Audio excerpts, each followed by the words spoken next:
Yeah, we can't. We have to go to lake.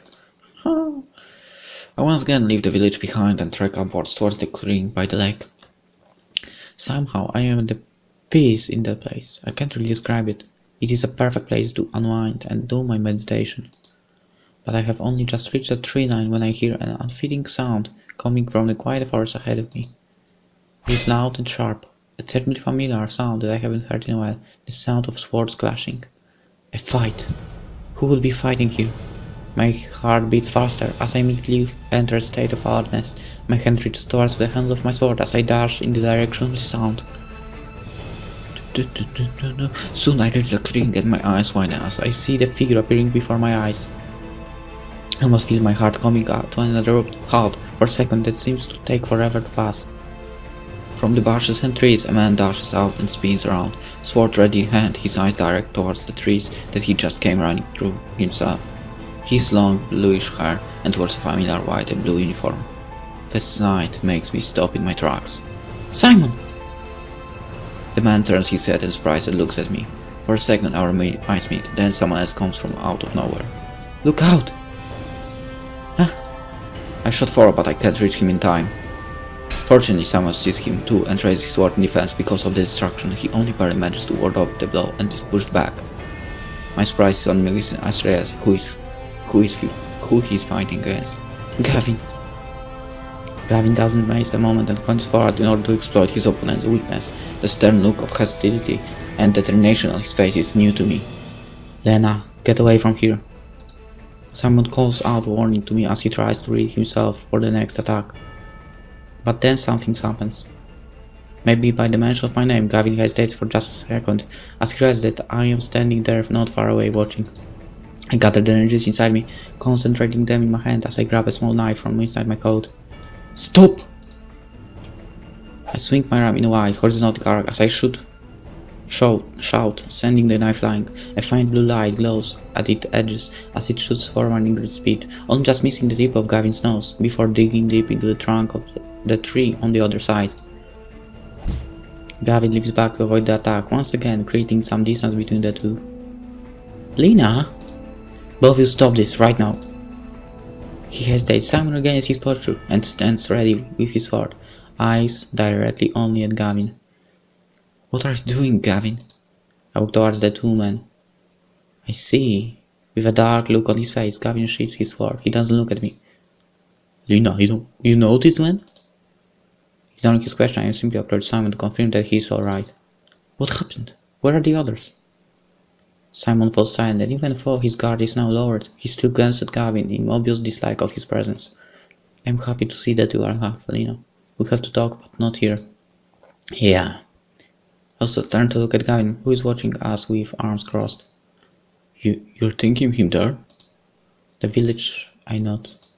I see. Then Gavin turns around on the spot and leaves without another word. For a moment I am tempted to help him, but I have no idea what good it would do or what I should say. To be honest, my mind is a mess, and I hardly know up or down about this situation at all. Come with me. I know the place. I can tell by the look of Simon's face that he is just as surprised at the existence of the village as I was. We walk slowly in between the buildings while he looks around with disbelief. Nothing was supposed to be up here, this was certain. In my own mind I begin to wonder how certain something like that could actually be, because of how difficult those mountains I've traveled through. Did we expect them to always stay empty and untouched? This way, we can talk here. With her in a small inn, she's busy at work there as always and smiles as she sees me come in. But then her expression freezes as she notices the stranger following behind me. She just stares at him without a word. Erin, this is Simon. He was one of the people who were with me before we got separated. Simon steps forward, nods, and he greets Erin. Hello. Ah, you found one of them. Erin finally loosens up again and regains her usual smile. Take a seat, you must be tired. We just need to talk for a bit. Erin nods and turns around to return to her chores. She sends Simon another instant glance before leaving us. There is so much that I want to ask, so much that I need to know. My thoughts are still confused after finally seeing Simon again. I'm not even sure what to say. And Gavin? What on earth was going on when I met them? Talk to Simon first. What happened back in there in the forest? You know him? The man I was fighting? Simon repeats his question from before with a skeptical look. He lives here. He lives here? A Hellenian soldier? My train of thought stopped abruptly as I hear Simon's words. Wait, what? Gavin is a Hellenian soldier? And that's when it hits me. I remember the time I saw his sword. Now I realize. Why the crest on the scabbard had seemed familiar. How could I forget?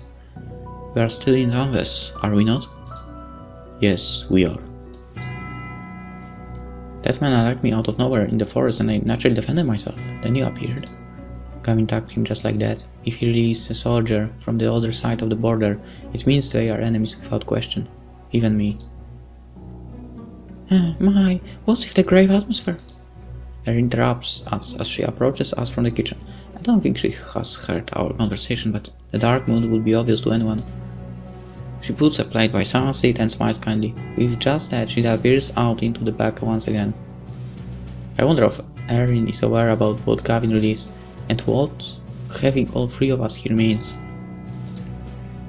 Returns Simon, who is sitting down once again. I wonder how he has spent these past days out there. I'm happy to see that you are well. I was worried that I was the only survivor. What about the others?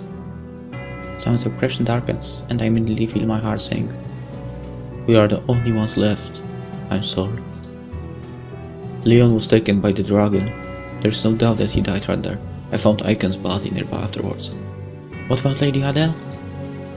Her horse was lying near the edge of the cliff. There was a lot of blood and I couldn't tell whether it was from just the horse or the both of them. There was no body, so she has probably either fallen off the cliff like you did, or the dragon took her away as well. No. Adele, I saw her at the edge of the cliff before I was thrown off, on the back of her panicked, desperate horse. No, I was supposed to have protected her, my promise, our information. We need to continue to care and...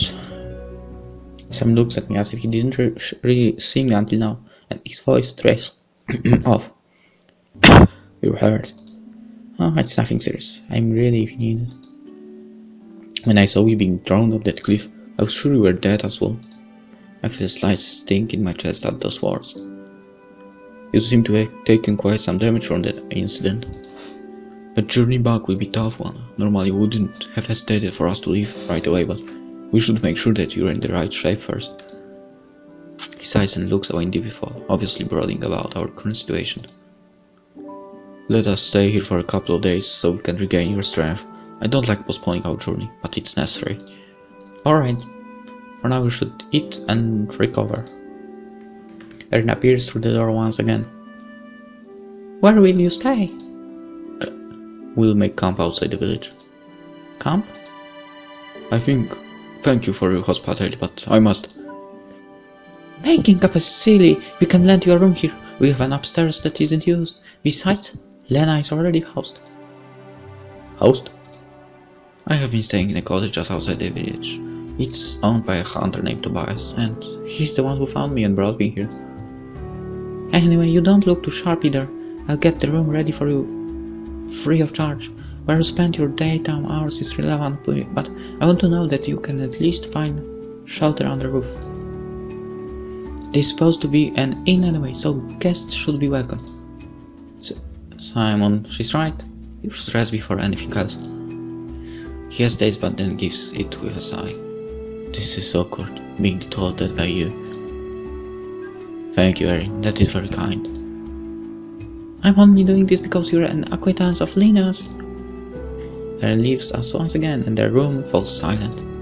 I feel all the questions I want to ask pile up inside me. Simon's sitting here, right in front of me.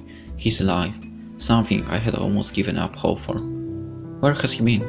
What has he done in that time? And what should we do now? But I suppress the urge to open my mouth. After all, I already know what I need to do. Wait and follow orders. I will leave you to it. Yeah, you probably need to rest yourself. We'll discuss it later when we can both consider our situation with a fresh mind. Yes. Now that we are alone, he looks thoughtfully tired once again. His uniform is worn and bears a few bloodstains, probably his own from the fight against the dragon. I turn around and leave through the door. Once outside, I stop again, trying to collect my thoughts. Simon's here, she survived, but everyone else is gone. The lady disappeared, probably thrown aside somewhere by the dragon. Do we go to her? Can home country tell them that we let their ambassador die under a mission initiated by us? Do we go back to report? No, this isn't up to me. This time it will be up to you, I have a feeling. Looking up, it feels as if the sky has darkened along with my mood. Grey skies are covering the sun, and the smell of rain is in the air. I knew this mission was pointless. If only I had never left. I begin to walk down the street, but as I pass the corner of the inn, a figure standing there catches my eye, and I stop in my tracks. It's Erin. She's standing in the shadows, her back leaned up against the wooden walls of her inn. There is a strange, distant look on her face. I heard you all talking. She must have been standing just on the other side of the wall, listening before entering the room. I guess it's a given that she would have heard something in the end. I'm not... She hesitated before finishing the sentence, as if looking for words. I trust you, Lena. Don't ask me why, but I do. Call me naive, but I trust you. Then she turns her back on me and heads back in the alley between the buildings, probably towards the back entrance. She didn't look at me once while speaking. Trust me. What is she talking about? We hardly know each other, and yet she says something like that. What is the problem with everyone here? Soon I find myself standing in the dripping rain, confused, and with an unexplainable feeling of being lost. What happened? What does it feel like? Everything just changed so much. With a sigh, I turn around and return to the cottage. Day 6. The next day, the sun is shining yet again. I open my eyes and hear the peaceful chirping of the birds outside as they enjoy the clear day after a night of rain. My head is still a mess, and I vaguely remember the strange, confused dreams I had while sleeping. I don't feel rested at all. Tired, I get out of bed and dress myself. As usual, I equip myself with my sword and prepare myself for the day. Tobias has left early once again, and the cottage is quiet. I look silently out the window, thinking back on my reunion with Simon, and the things he taught me. Suppressed images from our battle against the dragon fly through my head. Short scenes of my comrades being threatened in the ground and killed in mere moments. For a moment, I can tell the difference between what I really saw and what I'm waking up based on Simon's story. Annoyed, I shake my head. What's gotten into you? With a sigh, I decide to leave the cottage behind and head into town. As I leave through the door, I see Tobias coming back from the forest. He's carrying 2 dead hares on a string, the result from this morning hunt. Tobias! Well, you often patrol through the forest, don't you? Like when you found me. Yeah, though I don't often go that far. What about the area where you found me? Did you see someone else beneath the cliff back then? Another woman? No, I didn't find anyone other than you. I already told you before. It didn't seem like anyone had been there? No, I'm sure. You were the only one alive back there, and the only woman. I see. Thank you. Neither Simon nor Tobias had found any trace of Lady Adele. Only her horse had been lying on the edge of the cliff. Maybe the dragon had really picked her up and thrown her somewhere, like it had done with Leon. Tobias just stands there for a moment and watches me, as if waiting for me to say something more. Then he approaches me again, about to say something himself. Yes? Nothing. I'll have to bring this in. With that, he leaves me behind.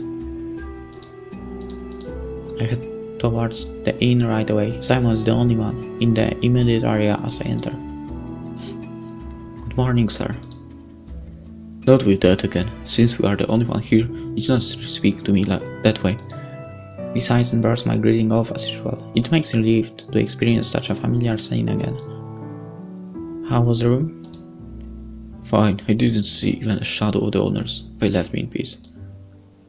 I must say though, the mere presence of this place still haunts me. I know what you mean, I felt like that too. You felt like that? I guess we can't know everything that happens within our borders. Yeah, let's drop some fall, since we expect this area to be empty and uninhabitable. But this time maybe we should say we were lucky that we were mistaken, otherwise even we could have been dead by now. It seems so. I don't know, I have a bad feeling that he will come up with a strange idea. It's an interesting question, though, isn't it? Is this place a blessing or a curse? Erin appears through the door to the kitchen. Looks like she's in the middle of her morning chores. Oh, hello! We need to talk to the one in charge here. Can you direct me to him? That chief?